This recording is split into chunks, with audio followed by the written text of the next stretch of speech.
آج میں آپ کو شاہ اسماعیل شہید رحمت اللہ علیہ کی وہ کرامت سنانے لگا ہوں جو بالا کوٹ کی پہاڑی پر جہاد کرتے ہوئے لوگوں نے دیکھی۔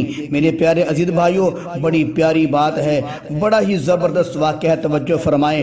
جنگ کے دوران ایک سکھ نے میرے کملی والے کی شان میں گستاخی کی، میرے کملی والے کو گالی دی، معاذ اللہ۔ جب شاہ اسماعیل شہید رحمت اللہ علیہ نے سن لی تو قسم کھا لی، اللہ کی قسم اٹھا کر کہا، اس وقت تک نہ مروں گا جب تک تجھ کو قتل نہ کر لوں۔ بالا کوٹ کی پہاڑیاں اس بات کی گواہ ہیں۔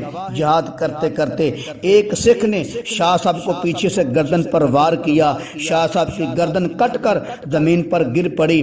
پھر دنیا نے اور سکھوں نے اپنی آنکھوں سے دیکھا کہ شاہ اسماعیل شہید رحمت اللہ علیہ کی کرامت دیکھی، بغیر سر کے صرف دھڑ ہی لڑتا آ رہا تھا۔ شاہ صاحب کے ہاتھ میں تلوار ہے اور اس سکھ کے پیچھے بھاگ رہے ہیں جس نے میرے کملی والے کو گالی دی تھی، وہ آگے آگے بھاگ رہا ہے۔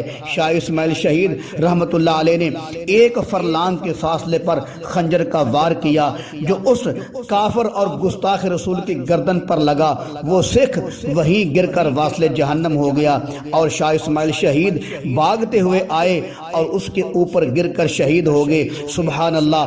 واہ قربان شاہ اسماعیل شہید کی جرت پر، مرتے دم تک ہی نہیں بلکہ شہادت کے بعد بھی گستاخ رسول کو نہیں چھوڑا۔ شاہ اسماعیل شہید رحمت اللہ علیہ ان لوگوں میں سے ہیں جن کے بارے میں میرے کملی والے نے فرمایا تھا، میرے پاک پیغمبر کا فرمان مبارک ہے، فرمایا میری امت میں سے ایسے لوگ بھی ہوں گے اگر وہ اللہ کی قسمیں اٹھا لیں گے تو اللہ ان کی قسموں کو پورا کر دے گا، اگر وہ کہہ دیں گے صبح بارش ہوگی تو اللہ ان کی قسموں کو پورا کرنے کے لیے بارش برسا دیتا ہے۔ شاہ صاحب اس حدیث کی بشارت میں داخل ہیں، یہ ہیں اللہ کے سچے ولی۔